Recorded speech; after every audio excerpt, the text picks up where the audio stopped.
লন্ডনে গোলাপগঞ্জ উপজেলা social trust ইউকের বোর্ড সভা অনুষ্ঠিত হয়েছে।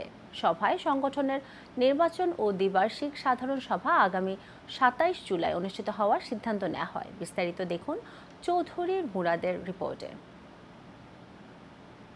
গোলাপগঞ্জ উপজেলা সোশ্যাল ট্রাস্ট ইউকের বোর্ড অফ ম্যানেজমেন্ট কমিটির এক সভা মঙ্গলবার পূর্ব লন্ডনের একটি রেস্টুরেন্টে অনুষ্ঠিত হয়েছে।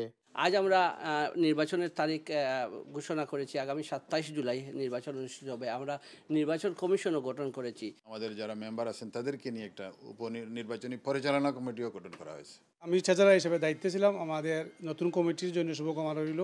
ট্রাস্টের চেয়ারম্যান আনোয়ার শাহজাহানের সভাপতিত্বে ও জেনারেল সেক্রেটারি তারিক রহমানের পরিচালনায় এ সভায় আগামী ২৭ জুলাই রবিবার ট্রাস্টের দ্বিবার্ষিক সাধারণ সভা ও নির্বাচন অনুষ্ঠানের সিদ্ধান্ত গ্রহণ করা হয়। শুধু শ্রম দেন নাই, টাকা পয়সাও দিয়ে এটা সংগঠনটা চালিয়ে নিয়েছেন। অসংখ্য ধন্যবাদ।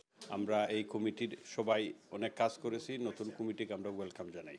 সবাইকে অনেক অনেক ধন্যবাদ। প্রত্যেকের শ্রম দিয়েছেন, অর্থ দিয়েছেন। আমরা ভ্রাতৃত্বপূর্ণ সম্পর্ক অটুট রেখে চলেছি এবং আগামীতেও চলবো। আগামী ইলেকশন, আমি আশা করলাম আগামী ইলেকশনও সব উপস্থিত হইবা। আপনারা যারা মেম্বার আছেন আপনারা সবাই একটা উৎসবমুখর পরিবেশে আমরা নির্বাচন হইব। আপনারা সব উপস্থিত থাকবা, সুন্দরভাবে ভোট এবং সুন্দর পরিবেশে আমরা সমর্থন দিবা। আজকের এই সর্বশেষ মিটিংয়ে আগামী মাসে সবাইকে এই ইলেকশনে পার্টিসিপেট করার জন্য উদাত্ত আহ্বান জানাচ্ছি। ২৭ জুলাই যে নির্বাচন হবে এই নির্বাচনে গ্রিম নতুন কমিটিকে শুভেচ্ছা।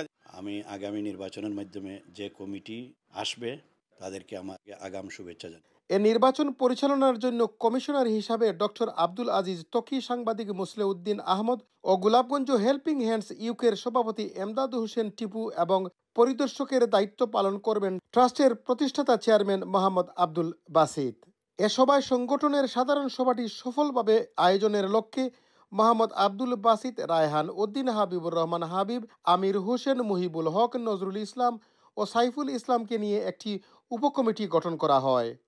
Chowdhury Murad, INTV news, London.